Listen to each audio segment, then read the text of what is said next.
Bible-based non-denominational ministry. प्रभु यीशु के नाम में आप सभी को शालोम, प्रेज द लॉर्ड, जय मसीह की। एक बार फिर से आप सभी का बहुत बहुत स्वागत है। मैं हूं प्रभु यीशु मसीह में आपका भाई जेम्स। आशा करता हूं कि आप सब खुश होंगे, आनंद से होंगे, सुरक्षित होंगे और परमेश्वर के वचन में बढ़ रहे होंगे। मेरे प्यारे भाई बहनों, आज का विषय है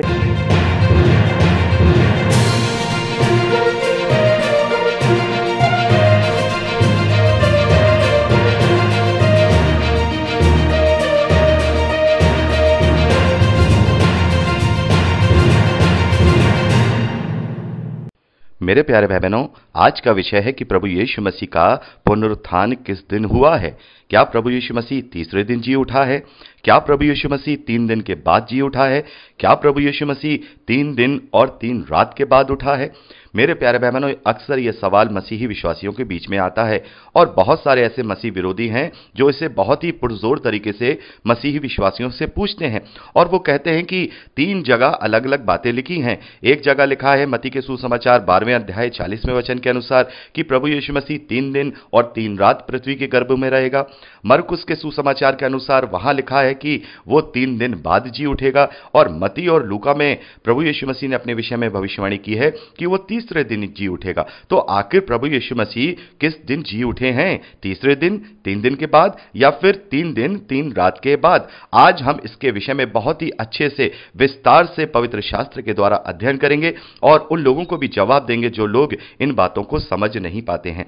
पहले तो हम इस बारे में बात करेंगे कि मसीही विश्वासियों का विश्वास क्या है, हम मानते क्या हैं। जब हम पवित्र शास्त्र को देखते हैं तो वहां पर जो सुसमाचार हमें बताया गया है वो पहला कुरिन्थियों 15वां अध्याय उसके 3 और 4 वचन में पौलुस ने कहा है।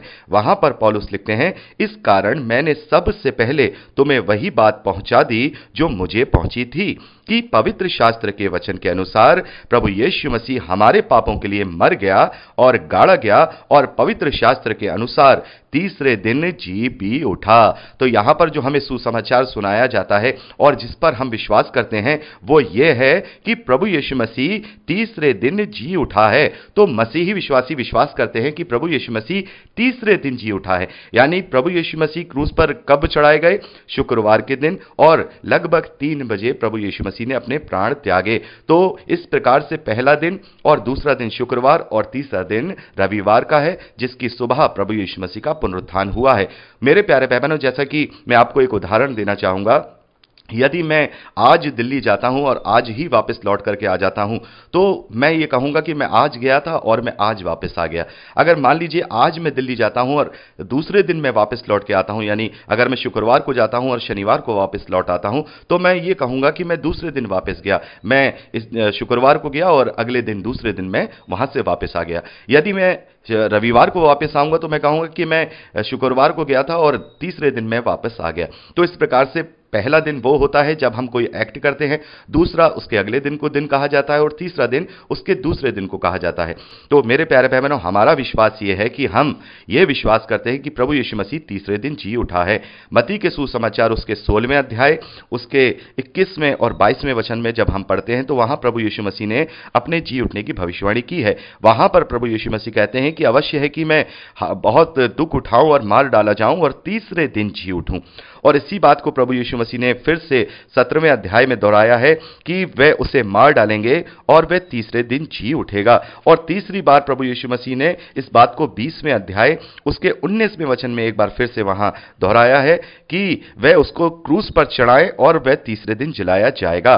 और यही बात हम लूका के सुसमाचार 9वें अध्याय 22वें वचन में भी देखते हैं कि प्रभु यीशु मसीह ने कहा कि मैं तीसरे दिन जी उठूंगा। तो तीसरे दिन जी उठूंगा यहां प्रभु यीशु मसीह ने अपने विषय में भविष्यवाणी की है।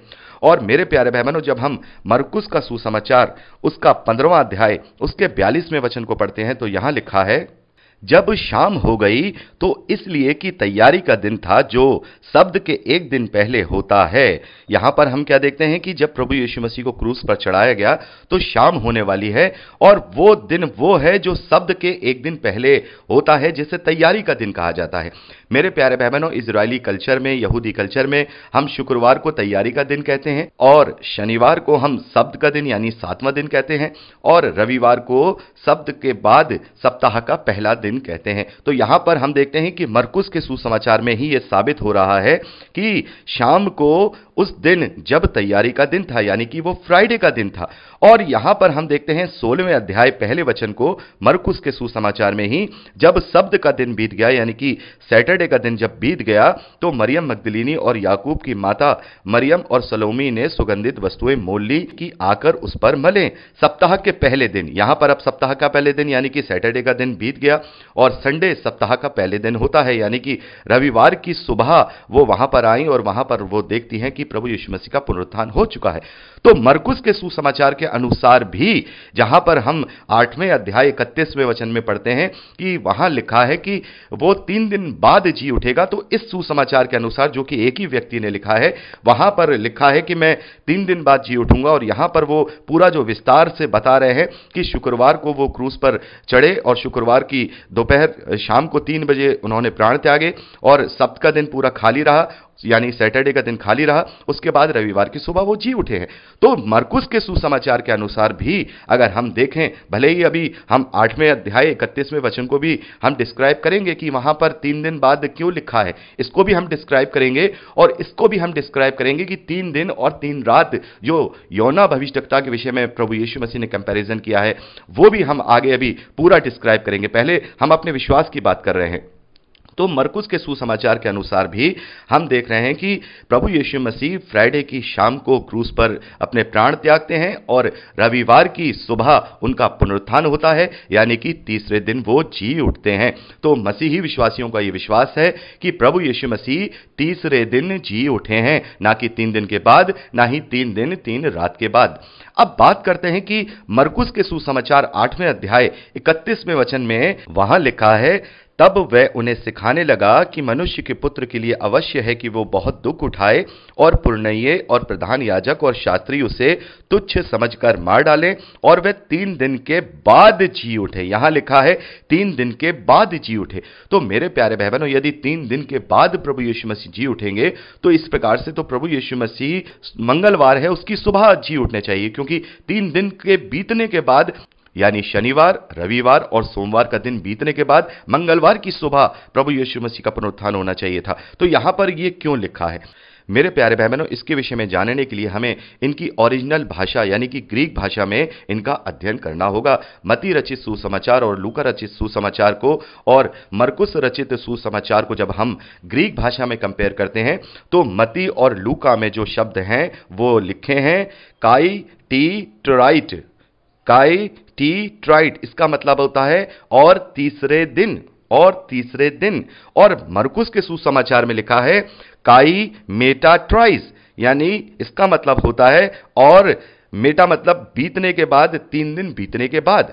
तो मेरे प्यारे भाई बहनों, यहां तो और भी ज्यादा हमारा कंफ्यूजन क्रिएट हो रहा है कि यहां तो ग्रीक भाषा में भी ये लिखा है काई टी ट्राइट यानी कि तीसरे दिन, और मरकुस में लिखा है काई मेटा ट्राइस यानी 3 दिन बीतने के बाद।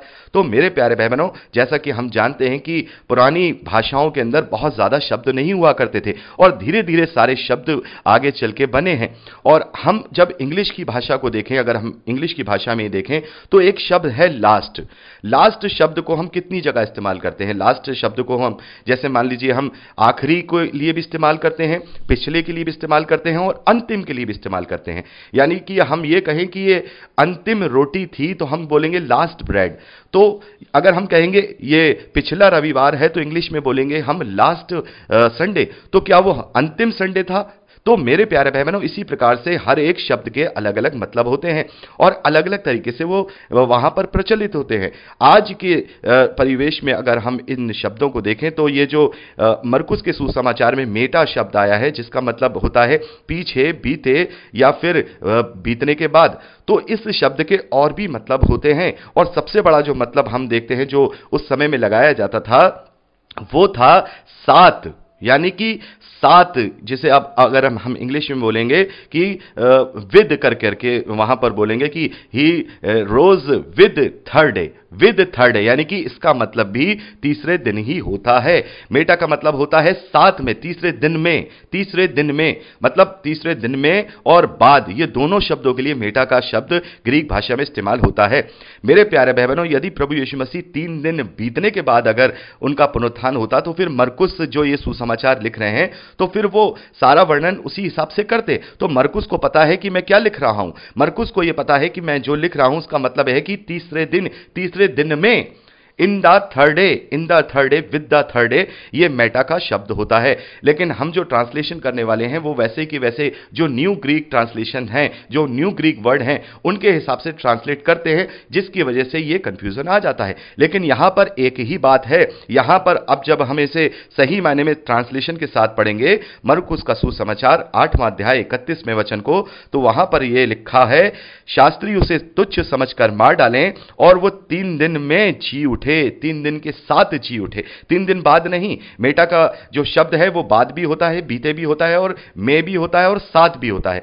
तो यहां जो हकीकत में जो यहां पर मरकुस ने लिखा है वो लिखा है कि वो 3 दिन में जी उठेगा, 3 दिन में जी उठेगा। तो 3 दिन में जी उठेगा मतलब वो तीसरे दिन जी उठेगा। तो मरकुस ने यहां पर कोई अलग बात नहीं की है।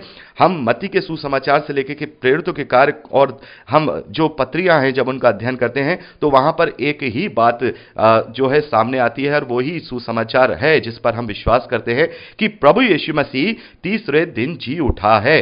तो ये तो बात यहां प्रूफ हो गई कि प्रभु यीशु मसीह तीसरे दिन जी उठा है।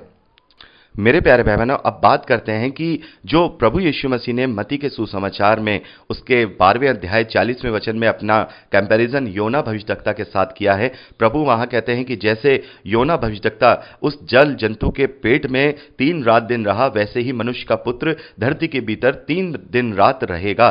तो इससे तो जब हम कैलकुलेशन करते हैं तो इससे तो प्रभु यीशु मसीह का पुनरुत्थान सोमवार की शाम को होना चाहिए था, क्योंकि 3 दिन और 3 रात पूरे काउंट होने हैं। तो जब हम शुक्रवार की शाम 3 बजे से लेकर के शनिवार की शाम 3 बजे तक जोड़ते हैं तो 1 दिन और 1 रात होता है, और शनिवार से लेकर के हम जब रविवार तक जोड़ते हैं तो दूसरा दिन और दूसरा रात होता है, और रविवार से लेकर जब हम सोमवार तक देखते हैं तब हम देखते हैं कि तीसरा दिन और तीसरा रात होता है। तो इससे तो यहां पर यह प्रूफ होता है कि प्रभु यीशु मसीह का पुनरुत्थान कम से कम सोमवार की शाम से पहले नहीं होना चाहिए था। तो फिर यहां पर यह क्यों लिखा है?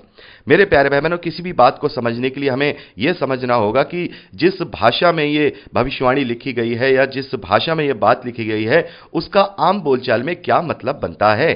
क्या वाकई में ही 3 दिन 3 रात का मतलब यह है कि पूरे पूरे दिन और पूरी पूरी रात? मेरे प्यारे भाई बहनों, इसके लिए हम बाइबल से ही अध्ययन करेंगे। मेरे प्यारे भाई बहनों, जब हम दूसरा इतिहास उसके 10वें अध्याय उसके 5वें वचन को पढ़ते हैं तो वहां पर लिखा है, उसने उनसे कहा 3 दिन के बाद मेरे पास फिर आना। यहां पर मैं पूरा नहीं पढ़ रहा हूं, मुझे केवल यह बात साबित करनी है कि जो इजरायली कल्चर है उसमें जो बोलचाल की जो तरीका है वो क्या है, क्योंकि हम उस कल्चर को नहीं जानते हैं। हम लोग हिंदी, इंग्लिश और दूसरी भाषाओं को जानते हैं, लेकिन यह हिब्रू भाषा का कल्चर है, मिडिल ईस्ट का कल्चर है। तो वहां पर क्या बोलचाल में तरीका हुआ करता था उससे यहां पर मैं आपके सामने प्रूव करूंगा। यहां 5वें वचन में लिखा है 3 दिन के बाद मेरे पास फिर आना, और हम देखते हैं कि इसी की कंटिन्यूटी में 12वें वचन में तीसरे दिन जैसे राजा ने ठहराया था, तीसरे दिन मेरे पास फिर आना। यानी यहां पर हम दोनों बातों को, एक ही बात को अलग अलग तरीके से पढ़ रहे हैं।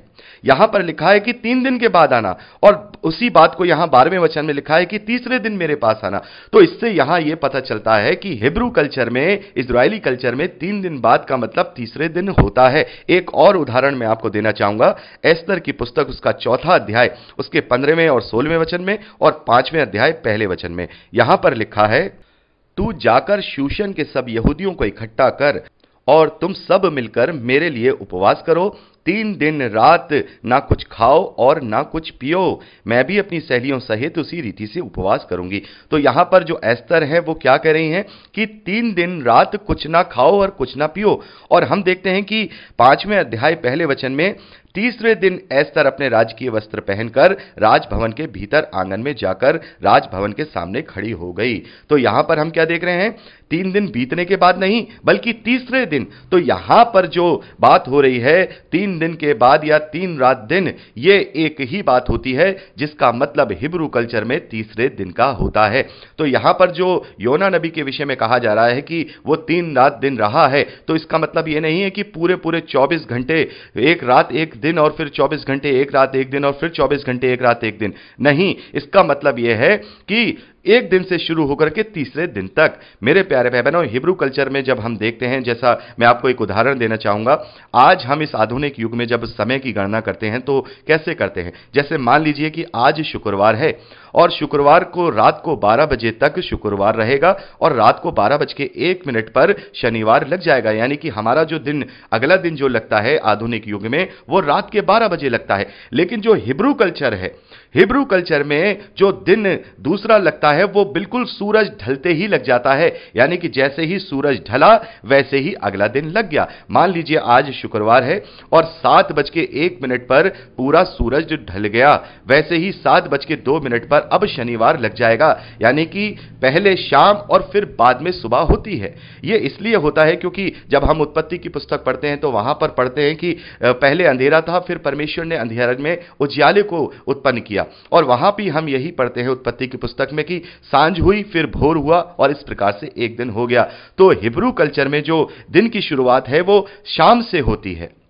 शाम को सूरज ढलते ही दिन की शुरुआत हो जाती है और फिर अगली सुबह दिन निकलता है और शाम तक वो दिन लगा रहता है, और उस दिन में यदि कोई भी काम होता है तो वो पूरे दिन में काउंट किया जाता है। मेरे प्यारे भाई बहनों, मैंने आपको 2 उदाहरण दे दिए हैं, 3 दिन बाद और 3 दिन रात का मतलब तीसरे दिन होता है।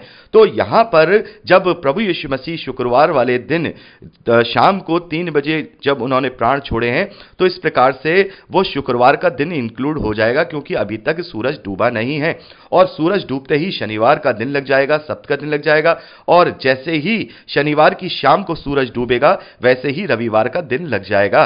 तो मेरे प्यारे भाई बहनों, इस प्रकार से इस कैलकुलेशन के अनुसार तीसरे दिन 3 दिन बाद 3 दिन 3 रात एक ही बात होती है। हिब्रू कल्चर के अनुसार उन्हें पता था, इसीलिए ये सारी बातें बाइबल में लिखी हुई हैं। मेरे प्यारे भाई बहनों, लगभग नए नियम को हम 2000 साल से भी ज्यादा लिखा हुआ जानते हैं, और इतने सालों के अंदर हजारों लैंग्वेजेस में बाइबल का ट्रांसलेशन किया गया है। यदि यहां कोई कंफ्यूजन होता या पहली सदी के जो विश्वासी थे उन्हें कुछ कंफ्यूजन होता तो इस बात को वो वहां पर लिख देते, इस बात को वो क्लियर कर देते, लेकिन उन्हें कोई कंफ्यूजन नहीं था, क्योंकि वो ये जानते थे कि 3 दिन रात का मतलब भी तीसरे दिन है और 3 दिन बाद का मतलब भी तीसरे दिन है, क्योंकि उनकी भाषा के अनुसार वो सही समझ पा रहे थे। लेकिन अब हम उस भाषा को अच्छी तरह से जानते नहीं हैं, ना ही हमारी हिब्रू भाषा में पकड़ है, ना ही हमारी ग्रीक भाषा में पकड़ है, और ना ही हम हिब्रू कल्चर के तरीके से जीते हैं। मेरे प्यारे भाई बहनों, बहुत सारे ऐसे शब्द होते हैं, यदि हम हिंदी में उन्हें इस्तेमाल करते हैं तो किसी दूसरे भाषा में अगर हम उनका ट्रांसलेशन करेंगे तो हम किसी भी रीति से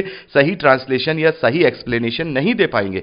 तो यही यहां पर हुआ है। तो हमारा विश्वास यह है कि प्रभु यीशु मसीह तीसरे दिन जी उठा है, और प्रभु यीशु मसीह ने जो योना नबी का कंपैरिजन किया है, तो इसका मतलब यह नहीं है कि योना नबी पूरे हम कहेंगे 3 दिन रात वो जल जंतु के रहे, यानी कि वो जब वो पेट में गए हैं जल जंतु के, तो उसके तीसरे दिन उस जल जंतु ने उन्हें बाहर अपने मुंह से निकल के दिया है। तो इसका मतलब यह है कि यहां पे जो ये तीनों बातें लिखी गई हैं ये सेम ही बात है। तो जब भी कोई आपसे कोई सवाल करे तो आप ये बात उन्हें जवाब के रूप में दे सकते हैं कि हिब्रू कल्चर को पढ़ के आइए, पहले ग्रीक कल्चर को पढ़ के आइए, उसकी भाषा को समझिए, उसके बातों को समझिए। जब आपको समझ में आ जाएगा यहां ये तीनों बातें एक ही बात है, ये तीनों बातें अलग अलग नहीं है। तो प्रभु यीशु मसीह का पुनरुत्थान कब हुआ? पवित्र शास्त्र के अनुसार वो हमारे पापों के लिए मरा, वो गाड़ा गया और वह तीसरे दिन मुर्दों में से जी उठा, और जो कोई इस पर विश्वास करेगा वो नाश नहीं होगा परंतु अनंत जीवन पाएगा। तो मेरे प्यारे भाई बहनों, आज के लिए इतना ही। अगर आपको ये संदेश अच्छा लगा है और आप ये चाहते हैं कि और दूसरे भाई बहन भी इस संदेश से लाभ ले सकें तो ज़्यादा से ज़्यादा इन्हें शेयर करिएगा। और अगर आपने हमारे चैनल को सब्सक्राइब नहीं किया है तो चैनल को अभी सब्सक्राइब कर लीजिए, बेल आइकन को दबा दीजिए और ऑल के नोटिफिकेशन पर क्लिक कर दीजिए। मेरे प्यारे भाई बहनों, ज़्यादा से ज़्यादा इस पर कमेंट कीजिएगा और लाइक करना नहीं भूलिएगा। प्रभु आप सबको बहुत आयत की आशीष दे। Praise the lord. जय मसीह की।